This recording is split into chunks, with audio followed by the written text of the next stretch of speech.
창세기 49장 22절부터 27절을 가지고 말씀드리겠습니다. 요셉이 받은 복을 말합니다. 22절에 요셉은 덜망아지, 샘 곁에 있는 덜망아지, 언덕 위에 있는 덜나귀다 라고 했습니다. 요셉을 망아지, 덜나귀라고 합니다. 이 구절은 열매 많은 덩굴이요 그 가지가 담을 넘는다고 해석하기도 합니다. 요셉이 번성해서 남에게 유익을 끼친다고 하는 것입니다. 자기도 먹고 살고 남에게도 유익을 끼치고 그렇게 살아가야 합니다. 23절에 사수들이 잔인하게 활을 쏘며 달려들어도 사수들이 적개심을 품고서 그를 관역으로 삼아도 라고 했습니다. 요셉은 아버지의 사랑을 받았기 때문에 형들로부터 시기를 받았습니다. 형들이 요셉을 종으로 팔아먹었습니다. 그러나 요셉은 이집트에서 출세했습니다. 보디발의 아내도 요셉의 적이었습니다. 보디발의 아내는 요셉에게 누명을 씌워서 감옥에 넣었습니다. 그러나 요셉은 감옥에서 총리가 되었습니다. 적들이 있다고 해서 문제가 있다고 해서 좌절해서는 안 됩니다. 어떻게 요셉이 대적하는 자를 이깁니까? 대적해도 요셉은 망하지 않습니까? 24절에 요셉의 활은 그보다 튼튼하고 그의 팔에는 힘이 넘친다 라고 했습니다. 대적보다 요셉은 더 강했습니다. 대적을 이기고도 남았습니다. 튼튼했다는 말은 성령으로 충만했고 사랑 안에 거했다는 것으로 볼 수도 있습니다. 문제가 있지만 그 문제를 이기고 남을 만한 능력이 있다 하는 것입니다. 힘만 있으면 무거운 물건 드는 것도 어렵지가 않습니다. 힘이 없는 사람이 무거운 것을 열다가 병에 걸리는 것입니다. 평소에 힘을 길러놔야 합니다.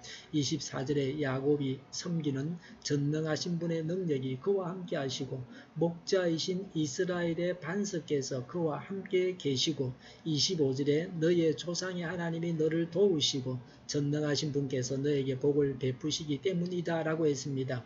하나님은 함께 하시고 도우시고 복을 주십니다. 현실을 보면 불안합니다. 그러나 이런 하나님으로 인해서 두려워하지 않고 불안하지 않습니다. 하나님께서 문제를 다 해결하십니다. 우리는 하나님을 의지해야 합니다. 불안해하는 불신을 회개해야 합니다. 복을 주시는 분은 하나님이십니다. 하나님께서 복을 주셔서 받을 수 있습니다. 복을 받기 원하면 하나님께 나아가야 합니다. 야곱처럼 하나님께 복을 구해야 합니다. 요셉처럼 연단을 잘 감당하고 연단의 기간이 지나야 복을 받아서 누리게 됩니다. 요셉이 받은 복을 말합니다. 복의 종류입니다. 25절에 위로 하늘에서 내리는 복과 그랬습니다. 하늘에서 비가 내리고 해가 비치고 맑은 공기가 있어야 농사를 짓고 먹고 살 수 있습니다. 하나님은 신령한 은사를 주셔서 능력이 있는 자가 되게 하십니다. 올해처럼 너무 폭염이면 오히려 농작물도 되지 않습니다. 적절하게 농사 지을만 하게 되어져야 합니다.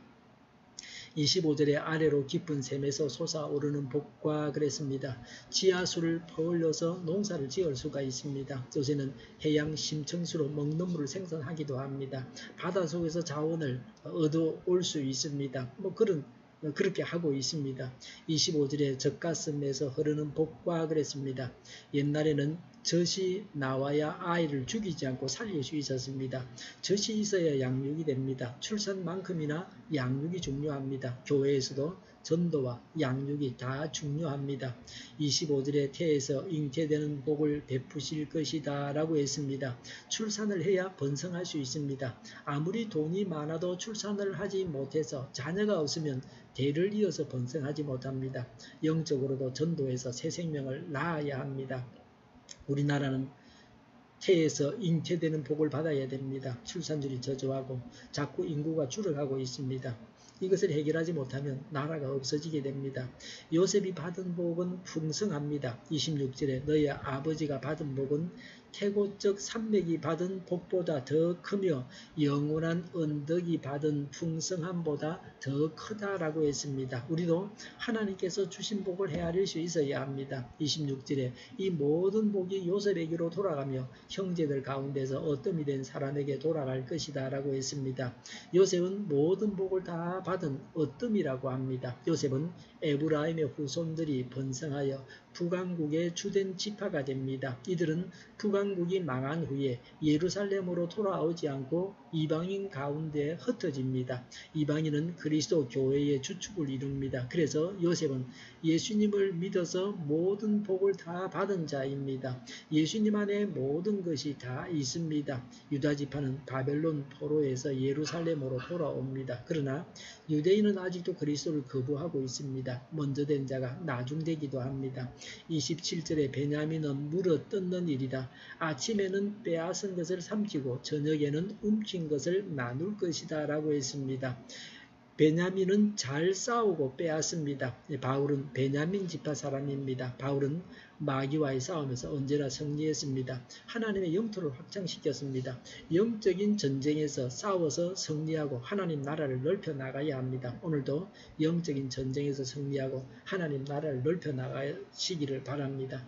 예수님을 믿고 하나님께서 주시는 복을 잘 받아서 누려야 합니다. 오늘도 복된 삶을 사시기를 바랍니다. 기도하겠습니다. 예수님을 믿고 하나님께서 주시는 복을 잘 받아서 누리게 하옵소서. 오늘도 복된 삶을 살게 하옵소서. 우리 동일교회가 만군은집하게 하여 주시옵소서. 예수 이름으로 명하노니 모든 병만은 물러가고 몸의 모든 부분으로 온전하게 될지어다. 심리의 기적을 베푸셔서 지금도 저희의 질병을 고쳐주시옵소서. 저희와 교회와 나라의 민족을 불쌍히 여겨 주시옵소서. 독재 정권이 무너지고 평화 통일을 이루고 민족 번영의 길로 나아가게 하여 주시옵소서. 전쟁 위험이 사라지게 하시며 북한의 핵 문제를 해결하여 주시옵소서. 신앙의 자유를 널 누리며 살게 하여 주시옵소서. 하나님을 대적하는 세력들이 바로 망하게 하여 주시옵소서. 국회와 정부가 하나님이 기뻐하시는 법만을 만들게 하시며 반성경적인 모든 법과 내기들의 적시 지구상에서 철폐되게 하여 주시옵소서. 국회와 대통령이 통치를 잘하게 하시며 지진이 일어나지 않게 하시며 출산율이 올라가게 하시며 자녀를 낳고 살만한 나라가 되게 하여 주시옵소서. 에너지 정책, 재활용 정책을 제대로 세워서 집행하게 하시며 늘 맑은 공기를 마실 수 있게 하여 주시옵소서. 막힌 길이 하루속히 뚫려지게 하시며 무더위가 이제 사라지게 하여 주시옵소서. 오늘도 성령님을 따라서 차고 넘치는 삶, 복된 삶을 살게 하여 주시옵소서. 감사와 찬양을 주님께 돌려드리며 예수님의 이름으로 기도하옵나이다. 아멘.